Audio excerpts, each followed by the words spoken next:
Matang ipangita, dili ang bakba. Ikaw ang bugtong itik, nagakapakapa sa malapukon kong dughan. Kami sa una. Mao kini ang pipila lamang sa mga panagtihon o ekspresyon na kasagaran natong maduog isip mga Bisaya.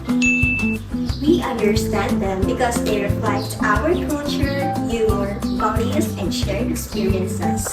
But can these language materials be translated into English without losing their meaning? In this presentation, we will explore selected Cebuano language materials and examine how translation helps bridge language and culture. Ano? Tara!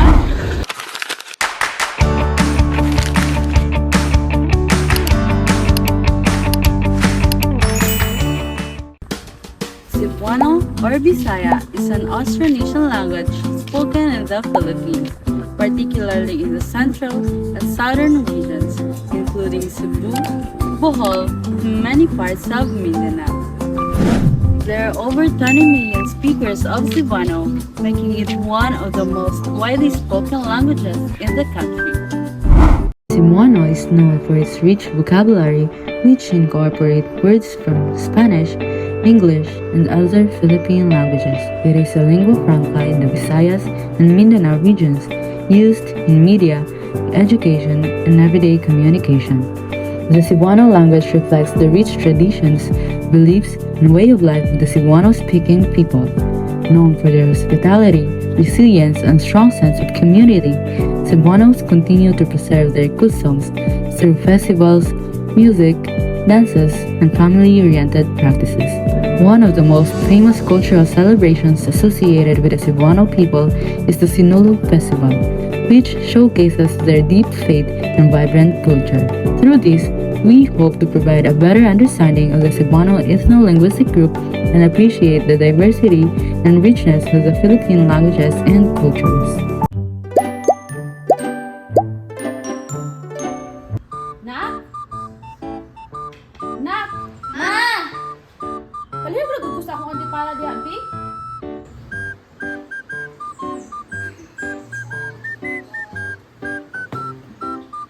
Asa man diri dapit? Naa diha sa lamisa.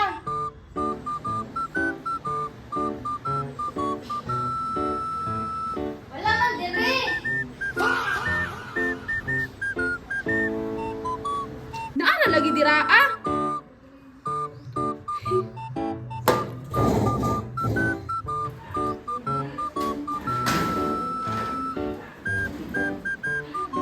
Unsa na daily?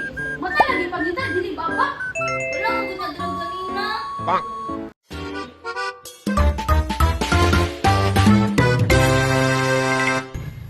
Our first language material is the Cebuano-Bisaya proverb, matang ipangita, dili ang baba.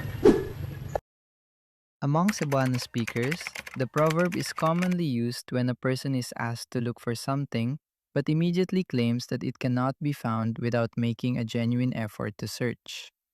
It reminds people to be observant, diligent, and resourceful rather than relying on excuses or giving up too quickly. Using dynamic equivalence, it can be translated as, search carefully before saying you cannot find it. The translation applies Eugene Nida's dynamic equivalence theory, which focuses on conveying the intended meaning and effect of the source text rather than translating every word literally. While a literal translation can preserve the original wording, the functional translation better communicates the proverb's intended lesson to English-speaking audiences.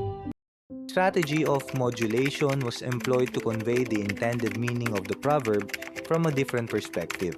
Instead of focusing on the literal references to the eyes and mouth, the translation shifts the emphasis to the action of making a genuine effort before claiming that something cannot be found. Functional translation successfully conveys the central idea of the proverb.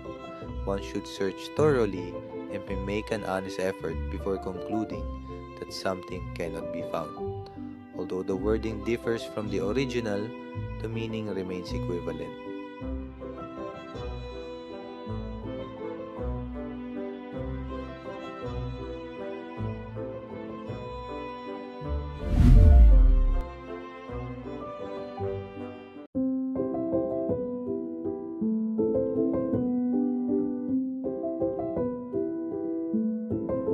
proverb belongs to informal folk discourse and is commonly heard in homes, schools, and community settings.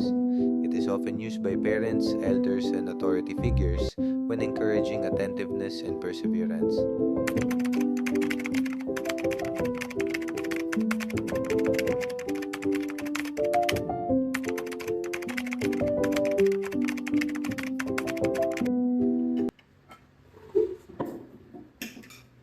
Kamusta man yung eskwela?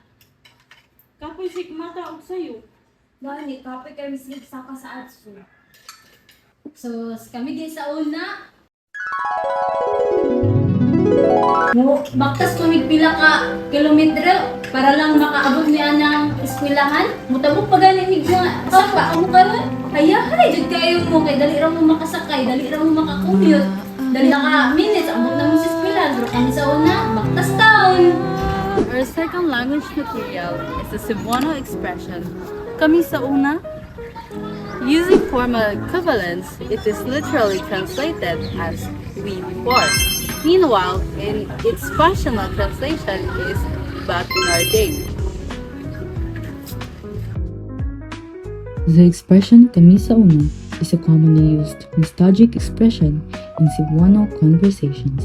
It is often used by older generations when comparing their experiences with those of younger people. The phrase introduces stories about past lifestyles, responsibilities, hardships, values, or daily routines.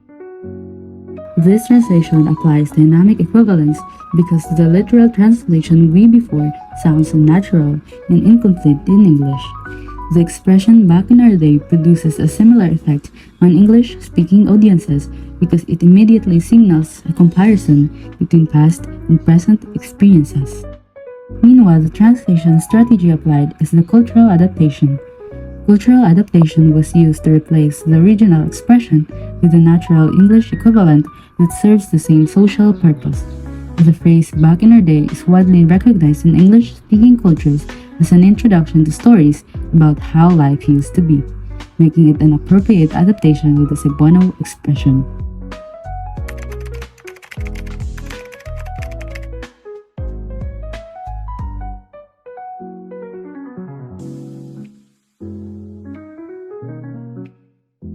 Some elements remain untranslatable, particularly the word sa una.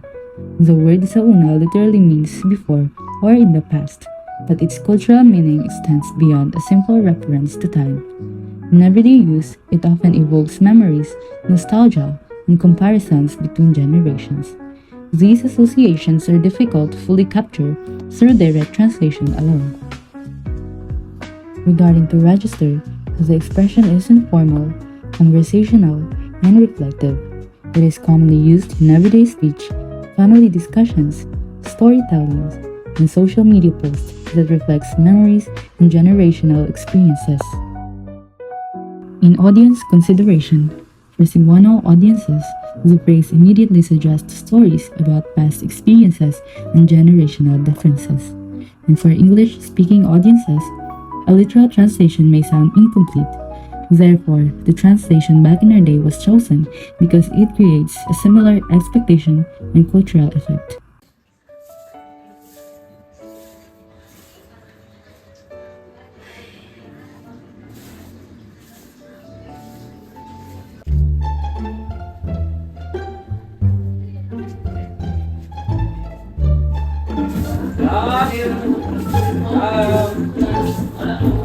Asa mo sa kadikan? Ano sa kailangan ginagkiringkingan no? Sus! Ano ka? Ikaw ang bugtong itik ng papapapasa ng lugar. Kung ikaw ang tingting na nakabagting sa akong kasing-kasing. Saksi ang mga unggoy ng galangoy-langoy. Kilid sa gunoy. Sa akong gugma na ikaw lang ang giila. Nahulog na. Anong magagawa? Laging natutulan lang. Sampan, pagkaon na diha. Our third language material is the poetic Cebuano Pickup Line. Ikaw ang bugtong itik nga kakapakapa sa malapuban kong dughan, ug ikaw ang tingting nga nagabagting sa akong kasing-kasing. Saksi ang mga unggoy nga galangoy-langoy kilid sa hagunoy, sa akong gugma nga ikaw ra ang giila. You are the only dog wandering through the muddy waters of my chest, and you are the stick ringing within my heart. The monkeys swimming beside the vines of my love are witnesses that you are the only one I have recognized. Of all the people in the world, you are the one who has captured my heart. My feelings for you are so strong that even nature itself could testify to my affection for you. This Cebuano poetic pickup line is a humorous and exaggerated expression of affection. It combines romantic intent with absurd imagery such as dogs, monkeys, vines, and muddy waters. The unusual combination of images is what creates the humor, rather than aiming for poetic elegance. The expression intentionally exaggerates emotions in a playful and entertaining manner. The translation applies dynamic equivalence because a word-for-word translation would sound confusing and nonsensical to most English-speaking audiences. Instead of preserving every image literally, the translation prioritized the intended effect, a humorous yet affectionate declaration of love. The goal is for the target audience to understand both the romantic message and the playful exaggeration present in the original text. The literal translation preserves the original wording and imagery, but may fail to communicate the intended humor and romantic meaning. The functional translation achieves greater communicative equivalence because it conveys the speaker's affection and exaggerated emotional expression in a way that English-speaking audiences can understand. The unique Cebuano humor created by the bizarre combination of animals and nature imagery is partially lost in translation. The playful absurdity that makes the original memorable cannot be fully reproduced in English. The translated version becomes more accessible and meaningful to readers who are unfamiliar with Cebuano linguistic humor. The romantic intention becomes clearer and easier to appreciate.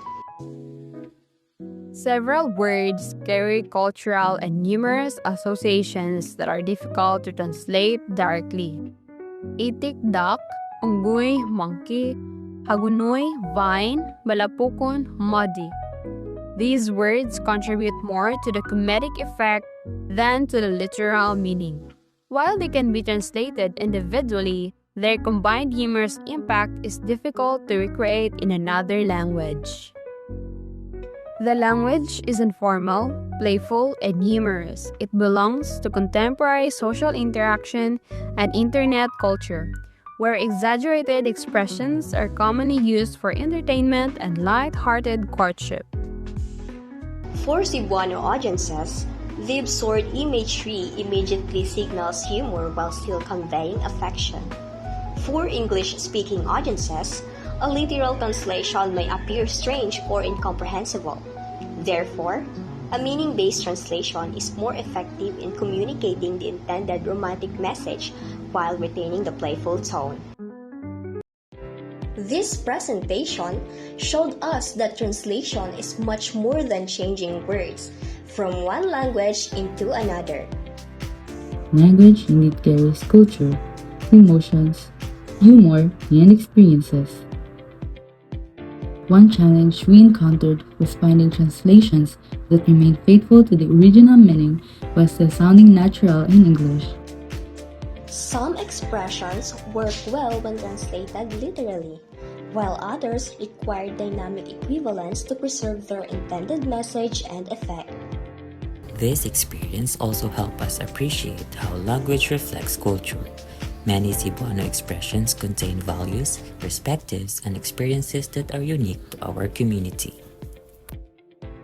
Translators do more than translate words. They help people from different cultures understand one another.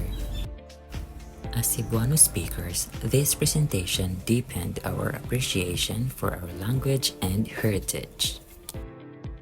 Daghang salamat!